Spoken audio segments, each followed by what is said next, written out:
Praise lord brother.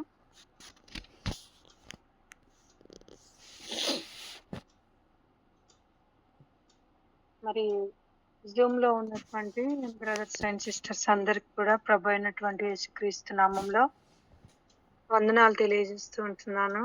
మరి దేవుడిచ్చిన సమయాన్ని బట్టి దేవాది దేవునికి వందనాలు తెలియజేస్తూ ఉంటున్నాను.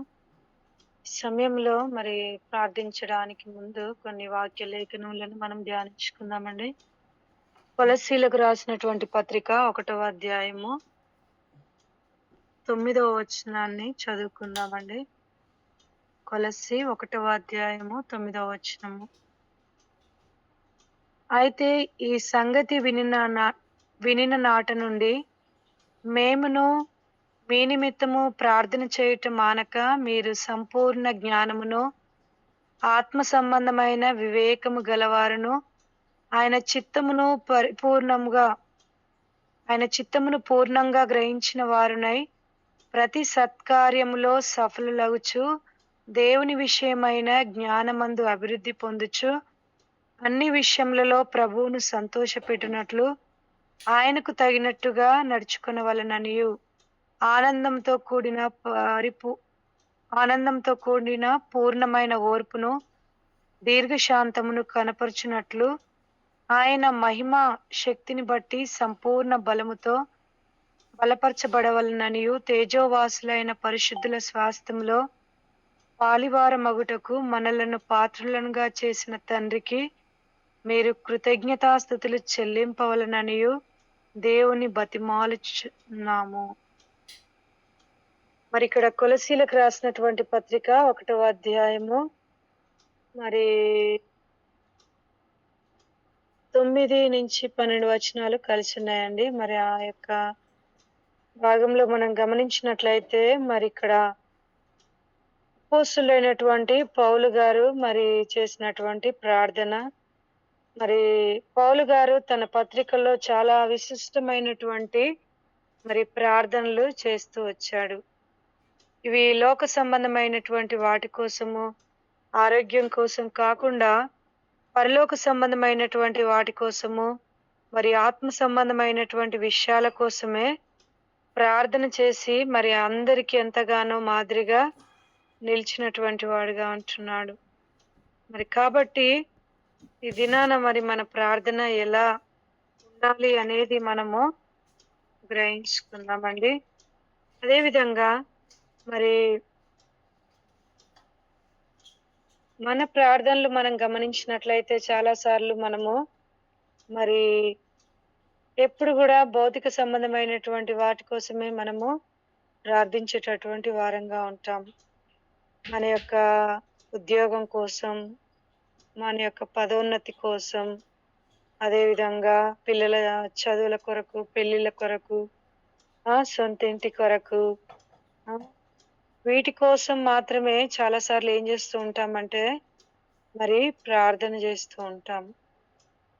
మరి పౌలు యొక్క ఉద్దేశము కానీ ఆ విధంగా చేయకూడదని కాదు, కానీ మరి ఎంత మాత్రం కూడా మరి ఈ యొక్క భౌతిక సంబంధమైనటువంటి ఆశీర్వాదాల కోసం మరి కాకుండా ఆత్మ సంబంధమైనటువంటి విషయాల కొరకు ప్రార్థించేటటువంటి వారంగా ఉండాలని పౌలు యొక్క ఉద్దేశం.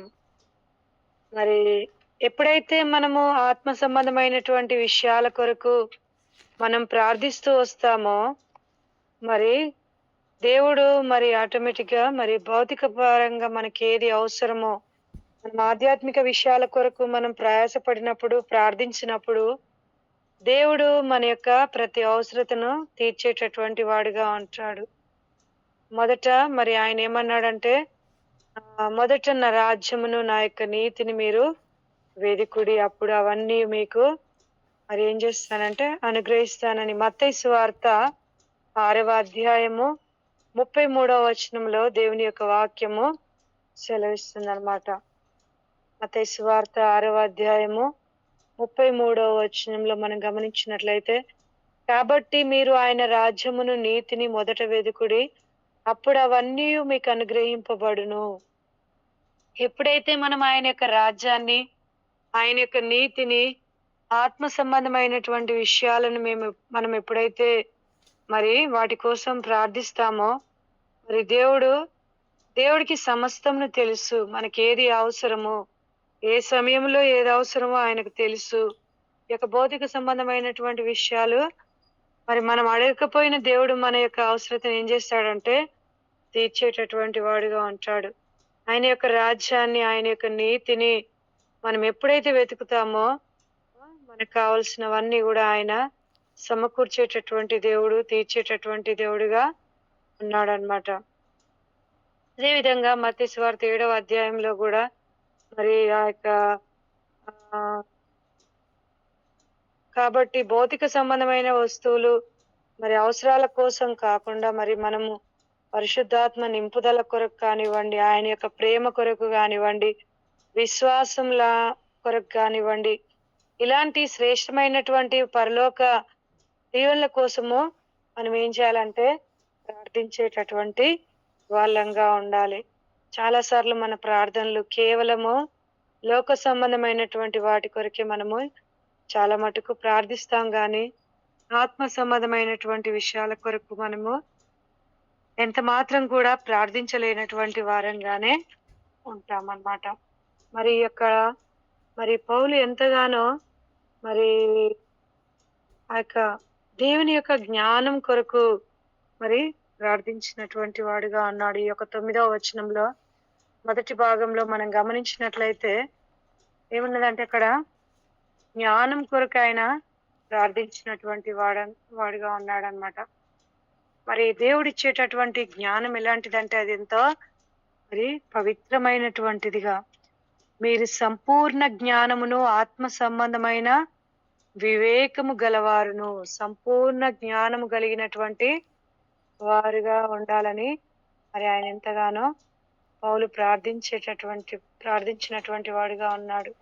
ఎఫెసీలకు రాసినటువంటి పత్రిక మరి 1వ అధ్యాయము మరి 17, 19 వచనాలలో కూడా ఎఫెసీలకు రాసినటువంటి పత్రిక 1వ అధ్యాయం 17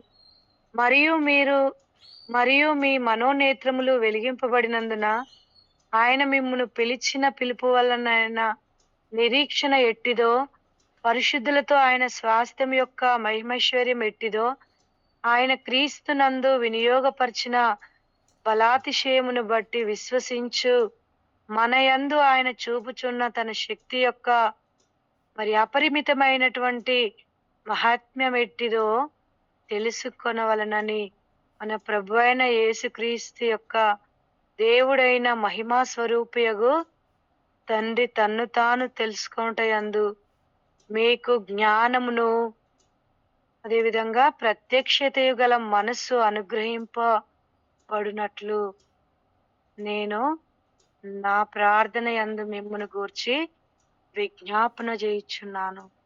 చాలా సార్లు మనము భౌతిక సంబంధమైనటువంటి ఆరోగ్యాల కొరకు, ఉద్యోగాల కొరకు ప్రార్థిస్తాం. ఎదుటి వ్యక్తి యొక్క వాటి కోసం ప్రార్థిస్తాం గాని నిజంగా మరి పలానా సహోదరుడు ఆత్మీయంగా ఎదుగుట కొరకు మరి ప్రార్థించేటటువంటి వారంగా ఉంటాము. వ్యక్తిగతంగా ఫస్ట్ మనము ఈ వీటి కొరకే ప్రార్థిస్తాం. ఒక వ్యక్తి బలహీనంగా ఉన్నప్పుడు ఆత్మలో ఆ వ్యక్తి యొక్క ఆత్మీయమైనటువంటి ఎదుగుదల కొరకు మనం ఎంతైనా ప్రార్థించాల్సినటువంటి అవసరత ఉన్నదన్నమాట. పౌలు అదే చెప్తున్నాడన్నమాట. మరి నేనైతే ఏం చేస్తానంటే మీరు మరి సంపూర్ణ జ్ఞానమును మీకు జ్ఞానము ప్రత్యక్షతయు గల మనస్సు అనుగ్రహించినట్లు నేను ప్రార్థనల యందు మీకోసం ఏం చేస్తానంటున్నాడు, విజ్ఞాపనములు చేస్తానని అంటున్నాడు అన్నమాట.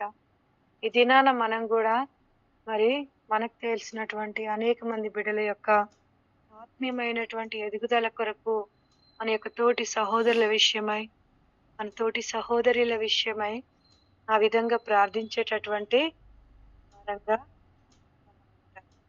ఈ యొక్క ప్రార్థన పౌలు చేసినటువంటి ప్రార్థన సామాన్యమైనటువంటి ప్రార్థన కాదు. మరి పౌలు గారు పత్రికల్లో సాధారణంగా ఆయన మరి ఎంతగానో ఆయన యొక్క ప్రార్థనలు మనకు కనిపిస్తూ ఉంటాయి.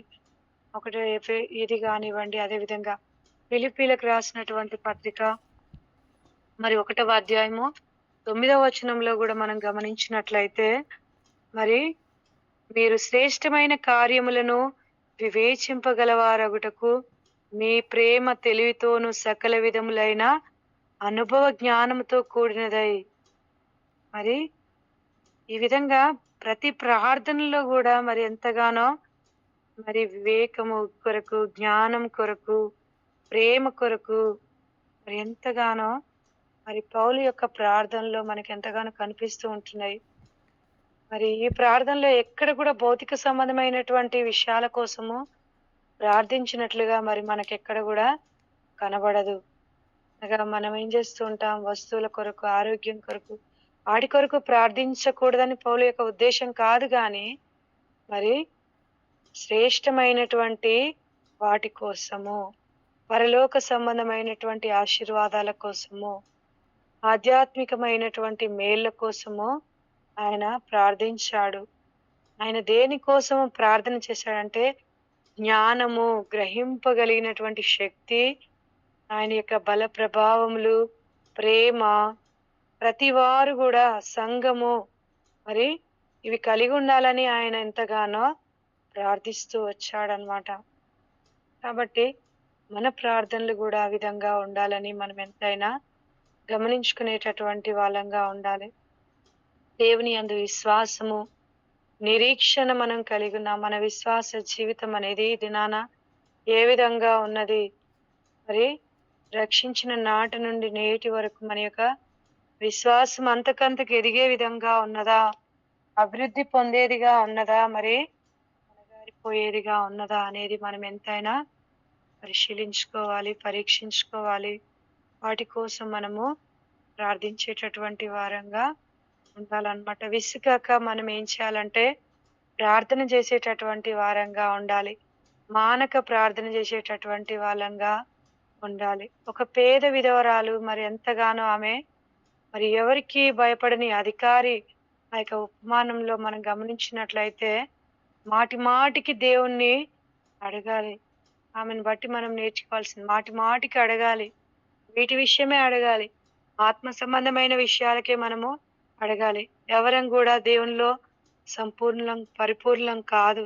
మనలో ఎంతైనా మరి ఎంతైనా మనకి ఎంత మన లైఫ్ లాంగ్ కూడా మనము నేర్చుకునేటటువంటి వాళ్ళంగానే, ప్రభు యొక్క సహాయాన్ని మనము కోరుకునేటటువంటి వాళ్ళంగానే ఉండాలన్నమాట.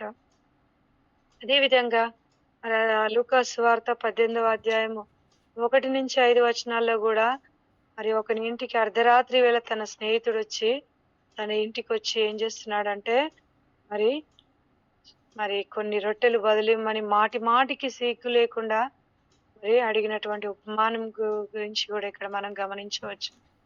లూకా సువార్త 11వ అధ్యాయం 5-11 వచనాల్లో మరి ఆత్మీయమైనటువంటి మరి వరాలను మాటి మాటికి లూకా సువార్త 1వ అధ్యాయము, లూకా సువార్త 11వ అధ్యాయంలో మనం గమనించినట్లయితే లూకా సువార్త 11వ అధ్యాయము 5 నుంచి ఆయన వారితో ఇట్లన్నో, మీలో ఎవరికైనా ఒక స్నేహితుడు ఉండగా అతడు అర్ధరాత్రి వేళ ఆ స్నేహితుని యొద్దకు వెళ్ళి, స్నేహితుడా నాకు 3 రొట్టెలు బదులిమ్ము, నా స్నేహితుడు ప్రయాణం చేయుచు మార్గంలో నా యొద్దకు వచ్చుచున్నాడు, అతనికి పెట్టుకు నా యొద్ద ఏమి లేదని అతనితో చెప్పెను. 8వ వచనంలో చూసుకున్నట్లయితే అతడు తన స్నేహితుడైనందున లేచి ఇయ్యకపోయెను.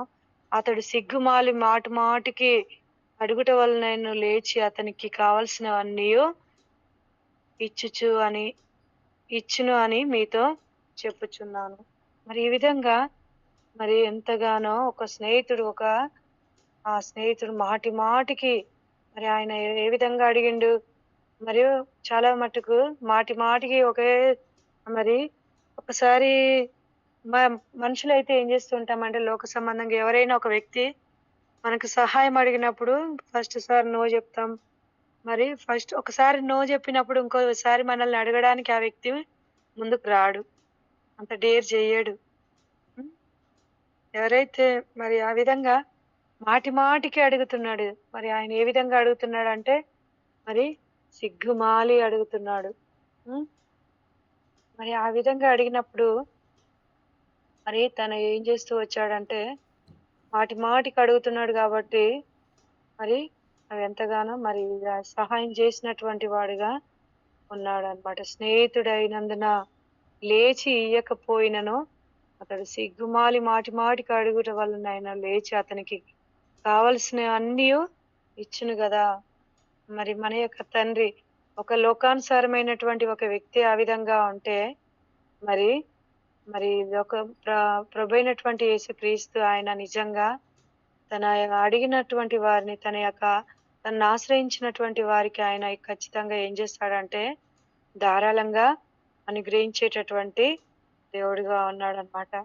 కాబట్టి మరి పౌలు చేసినటువంటి ప్రార్థనలో మొదటి అంశం ఏంటంటే, సంపూర్ణ జ్ఞానం గలవారును కావాలనని అంటున్నాడనమాట. ఇక్కడ సంపూర్ణ జ్ఞానం కోసము మరి ఎంతగానో సంపూర్ణమైనటువంటి జ్ఞానం కోసము ప్రార్థించడానికి ముఖ్య కారణం ఏంటంటే, మొదటి భాగంలో వివరించినట్లు కొంతమంది వచ్చి తామే జ్ఞానులమన్నట్టుగా మరి ఏం చేస్తూ ఉంటారు. మనం చాలా సార్లు మరి మనమే జ్ఞానులమన్నట్లుగా చాలా సార్లు గూడా ప్రవర్తించేటటువంటి వాళ్ళంగా. మన యొక్క జ్ఞానాన్ని మనము కనపరుచుకోవడానికి చాలా సార్లు మనం ఏం చేస్తూ ఉంటామంటే ప్రయత్నిస్తూ ఉంటాం. హ్మ్. కాబట్టి మన జ్ఞానం ఎలాంటిదంటే మురికి గుడ్డతో సమానం. హ్మ్. మన యొక్క నీతి క్రియలు ఎలాంటివంటే ఈ లోకంలో మరి అవి ఎంతగానో దేవుని దృష్టిలో అవి కేవలం ఒక మురికి గుడ్డ లాంటివి. అదే పైనుండి వచ్చే జ్ఞానం అది ఎలాంటిదంటే అది ఆత్మ సంబంధమైనటువంటిది. అది పరలోక సంబంధమైనటువంటి విషయాల కొరకే అది ప్రాకులాడేదిగా ఉంటుంది. హ్మ్. లోక సంబంధమైనటువంటి జ్ఞానం అనేది ఎంత మాత్రం కనపరుచు నలుగురిలో కనపరుచుకోవడానికి ప్రయత్నిస్తూ ఉంటుంది గానీ, అదే పరలోక సంబంధమైనటువంటి జ్ఞానం అనేది ఎలాంటిదంటే అది ఆత్మ సంబంధమైనటువంటిది. ఆత్మ సంబంధమైనటువంటి విషయాల కొరకు ప్రాకులాడేదిగా ఉంటుందన్నమాట.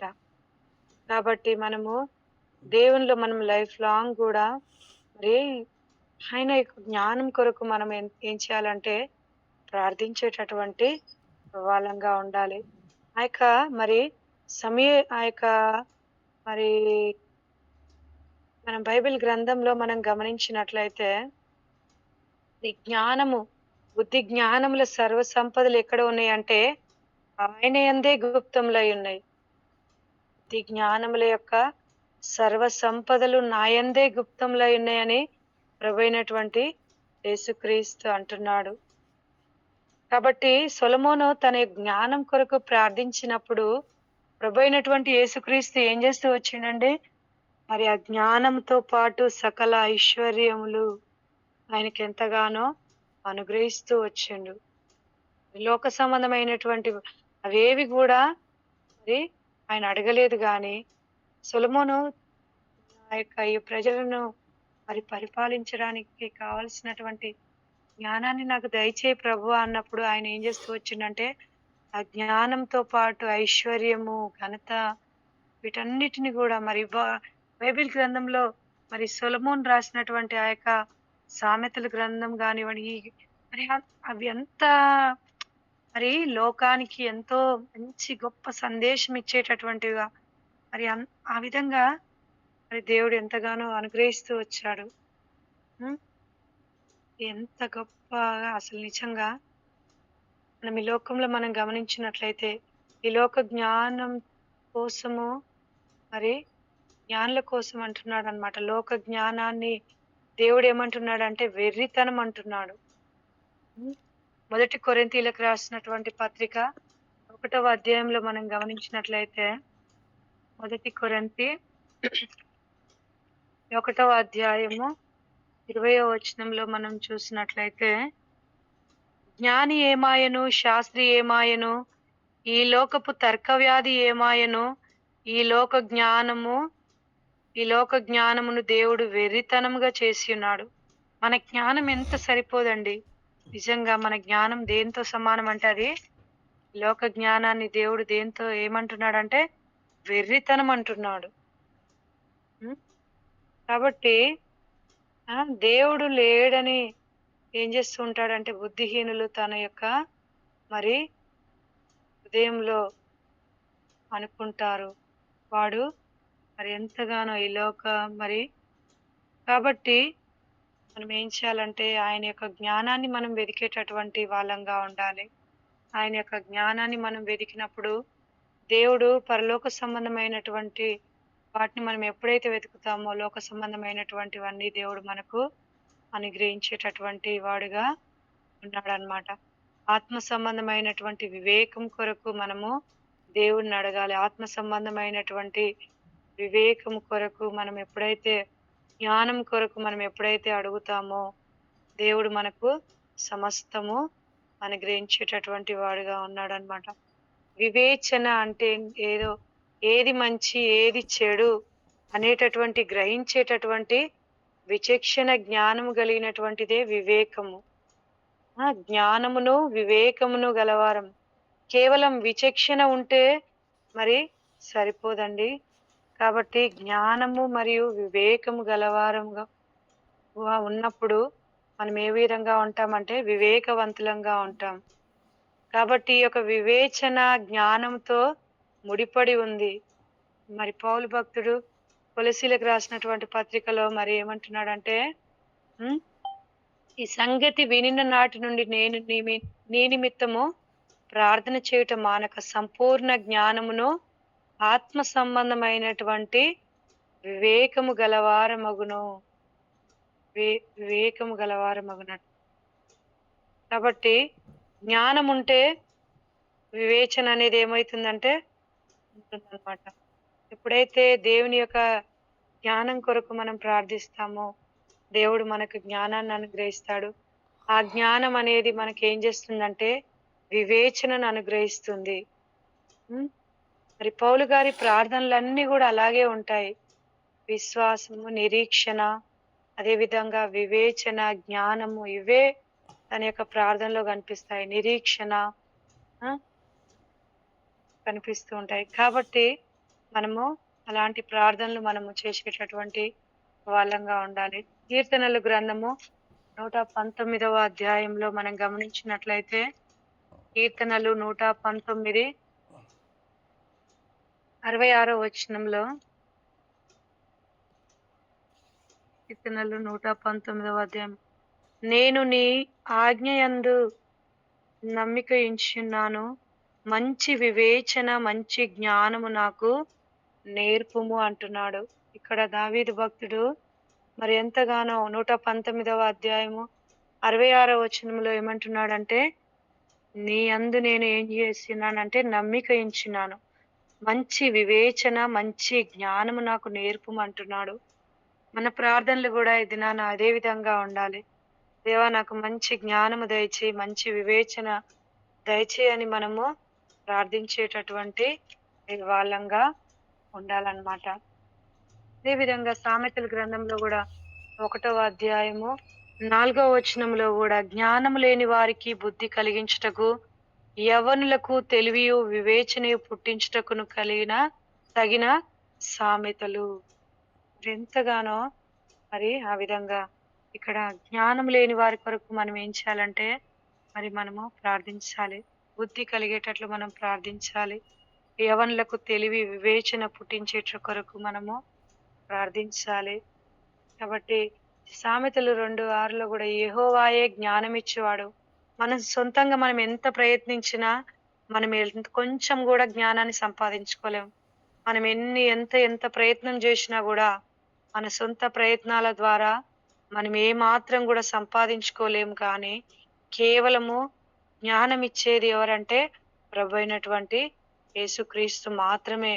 ఆయన నుంచే మనం పొందుకోగలం. కాబట్టి ఆయన యొక్క సహాయాన్ని మనము కోరుకునేటటువంటి వాళ్ళంగా ఆయన యొక్క వివేచన కొరకు మరి వివేచన అంటే ఆయన యొక్క నోట నుండి వస్తుంది.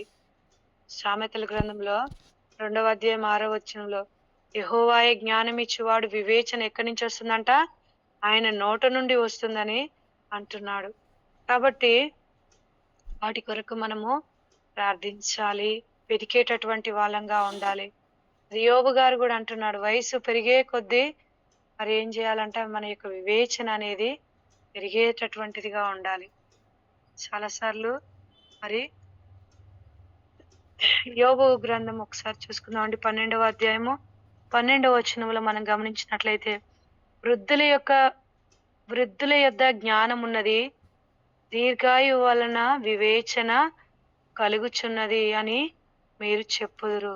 వృద్ధుల యొక్క పెద్దవారు మరి వారికి ఎంతో అనుభవం ఉంటుంది. అనుభవపూర్వకమైనటువంటి జ్ఞానాన్ని వాళ్ళు కలిగి ఉండేటటువంటి వాళ్ళగా ఉంటారు. కాబట్టి వృద్ధుల యొద్ద ఏమున్నదంటే జ్ఞానం ఉన్నది. దీర్ఘాయువు వలన మరి వివేచన కలుగుతుంది. కాబట్టి మరి వయసు పెరిగే కొద్దీ ఏం కావాలంటే వివేచన పెరగాలి. వివేచన పెరుగుతుంది. కాబట్టి మరి మనము అలాంటి వారి నుంచి కూడా మనము నేర్చుకునేటటువంటి వాళ్ళంగా ఉండాలి. సంఘాలలో కానివచ్చు, కుటుంబాలలో కానివచ్చు, పెద్దవారు అనుభవం కలిగినటువంటి వారు, ఎంతో అనుభవపూర్వకమైనటువంటి మరి జ్ఞానాన్ని వాళ్ళు కలిగి ఉండేటటువంటి వాళ్ళుగా ఉంటారు. మరి కాబట్టి మనం అలాంటి జ్ఞానము, వివేచన, మరి ఈ 2 కూడా, జ్ఞానము, వివేచన అనేది 2 ముడిపడి ఉన్నాయి.